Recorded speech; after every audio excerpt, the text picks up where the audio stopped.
All right, and we're live. Welcome to We're an live. episode of the Live Clean, Fight Dirty Show. Today we're covering John Hackleman's top five training trips. That's right. Chuck Liddell's coach is here right now, live, to answer your questions and also to share his top five training tips for 2025. Happy New Year, everyone. So here we are with John Hackleman. So, Happy New Year, first off. Happy New Year. What are your top five training tips? That's a good one. That's a tough one too. But I'm going to give them to you, and I'm not going to give them to you in any order. There's no real order. Like this is the best training tip ever, but these five are going to be probably the top five that you gotta think about when you're training. Let me go right to number one, and this one is probably my favorite, and you got to listen to it good. Um, focus. Be like laser focus on your strengths. Focus on your strengths. Whether you're in a fight or you're training, or you're getting attacked, always focus on your strengths. Okay? So this was a two-part. So this is number two. Always work on your weaknesses. Whoa. That's like, what did I just say? You always, because some people always they work on their weaknesses all the time. Oh, you got to work on this, work on this. Yeah, you should be working on your. You ever hear the 80-20 rule? What's the 80-20 rule? The 80-20 rule is like it's a they use it in economics a lot, uh, but it works across most things. Working out, a lot of people use it. There's a book. There's probably 20 books that are the 80-20 rule.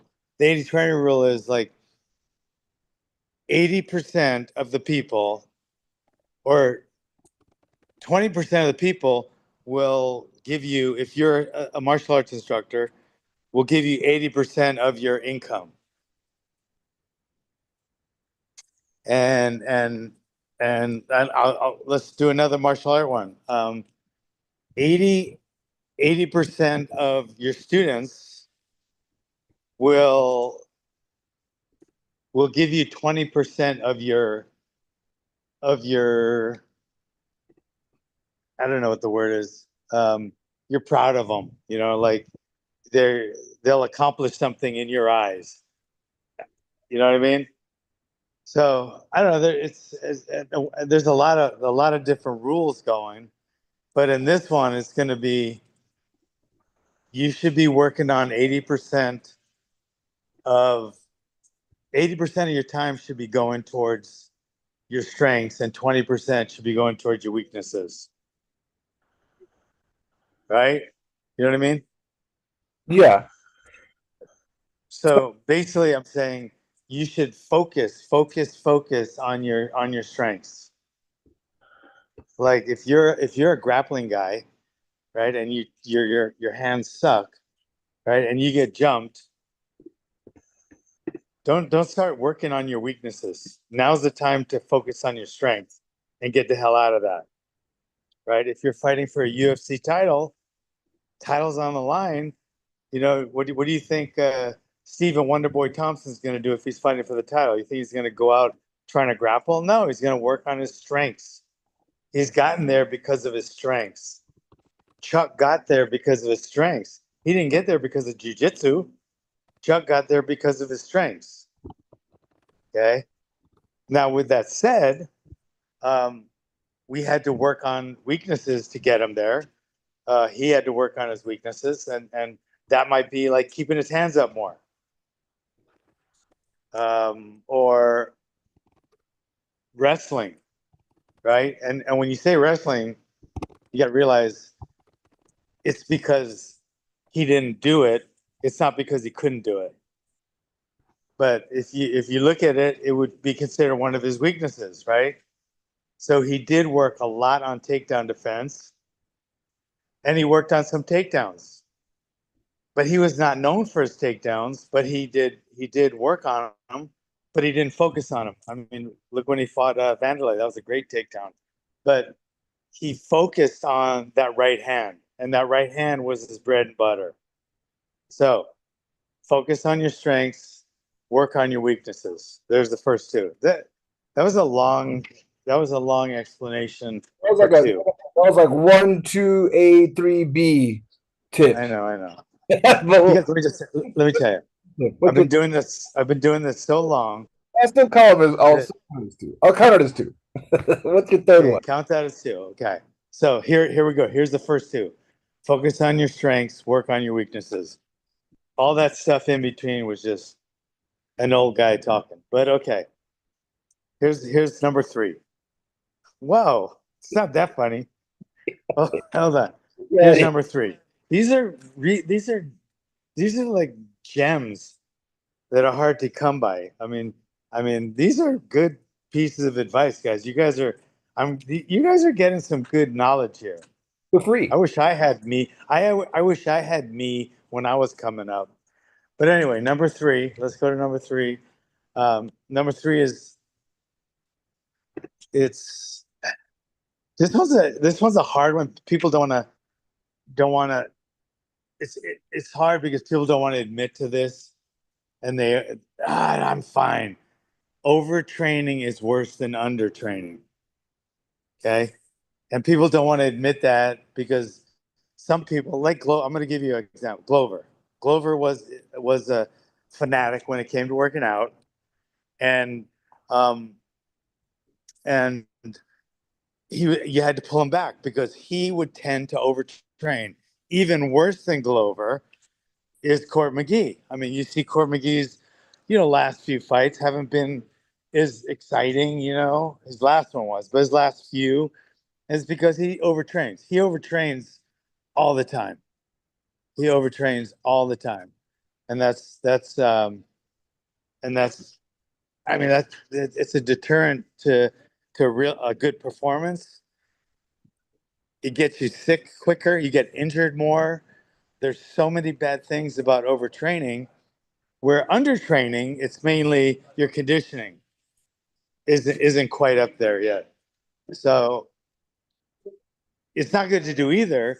But if you had to keep it on one, like just like right to the right to the level is going to be peak. You want to peak. You want to peak. Say you want to peak at 50, right? You're at 0. You want to peak at 50, all right? Stay. You should be staying right around 40, 48, 47 until the day of the fight. Then you should be at 50. Because if you try to push yourself to 50, say a week before the fight, you're going to be at like 54. And 54 is already going back down the hill. You know what I mean? You're already going down now. You're losing everything from speed to timing. And you don't even want to train most of the time when you're overtraining. So my number three is if you gotta do one or the other, undertraining is worse than overtraining. I mean, overtraining is worse than undertraining. And people don't understand that because 99% of the population, which I'm not talking to right now because I got about 1% of the population here, are the alpha, warrior martial artists. Most people, and that's why we tend to overtrain. But most people undertrain by so much they'll never have to worry about overtraining. Yeah, But but the for martial art, martial artists, we have a hard time because we want to go, go, go.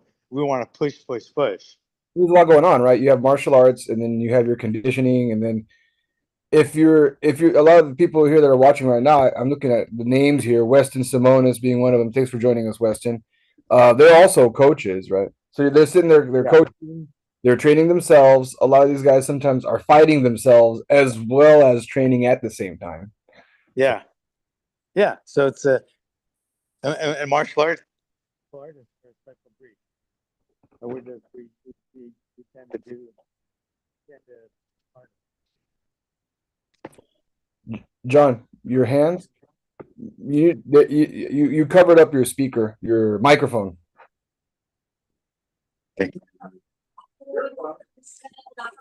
Well, yeah. Oh, there you Where's go. that music coming from? That's all right. Man. Oh, okay. It's gone now. Thank you. No worries. Anyway, so that's number three. All right, you guys, any questions from up to now? I have just a request for later. Nicholas says hello. Hey, Nicholas, can you post some old videos of training at the pit with Chuck Liddell? Okay. Okay, Yeah, remind me. I will. we I got, will. I got some old ones. we got you, All Nicholas. right. So we good? And so we need two more. We're at three, so four and five. And you can just bust them out if you want. You can say it right off the bat. Here's a big one right now, and this one is, I would say, especially for older guys, but to be honest, I don't know.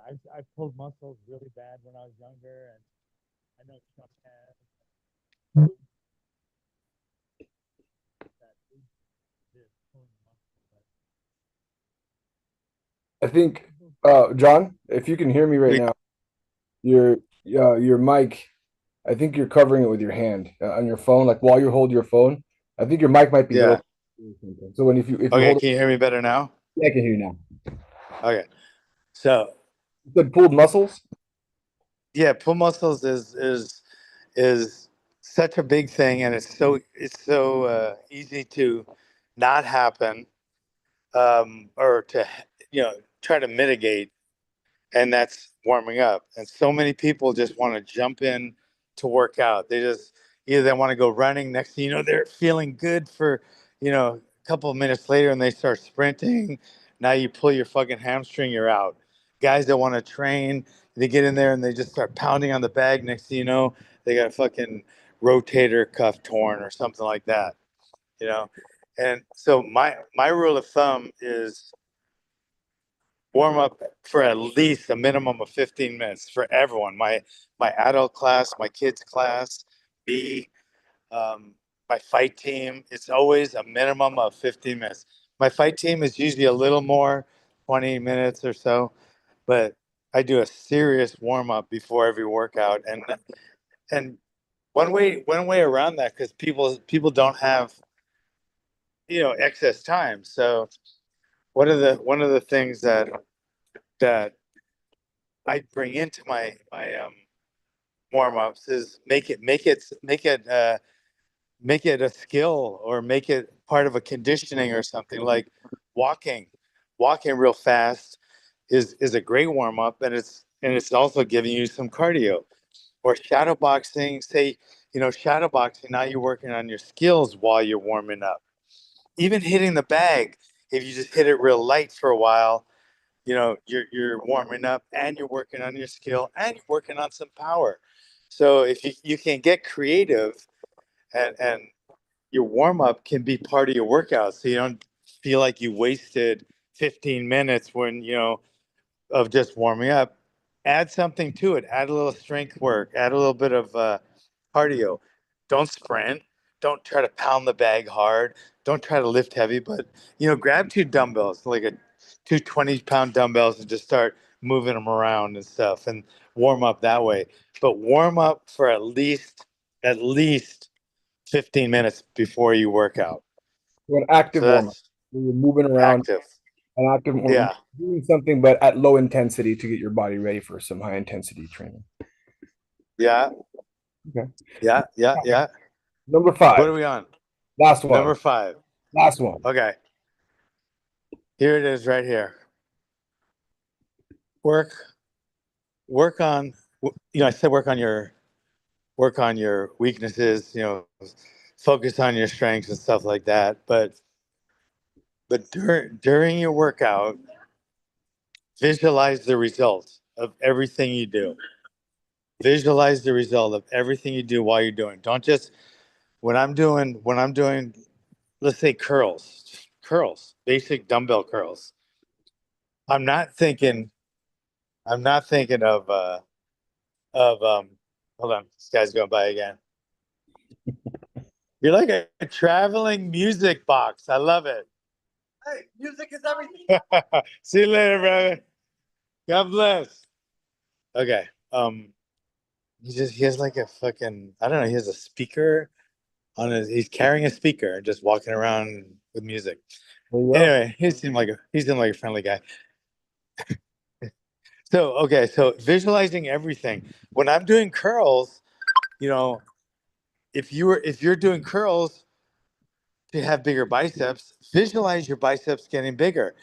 I'm sure that's what all the guys do, the bodybuilder guys, but we don't do it for that. I mean, we do get better bodies from training, but we train to be better warriors. And so when I'm doing curls, I'm visualizing like I'm on the ground and somebody's trying to pull my arm and I'm trying to pull it back. And sometimes the armbar defense is like just fucking bicep, you know what I mean? Until you can start getting it some support. You know what I mean? Like, so if I'm doing my legs, I'm doing squats, I'm visualizing kicking someone really hard or kneeing someone really hard, When I'm hitting the bag, I'm always visualizing the chin or the liver or the ribs and basically basically whatever you're doing, whether it's when I'm sprinting. Some things are harder to visualize. Like when you're hitting the bag, you can visualize the fight more, right?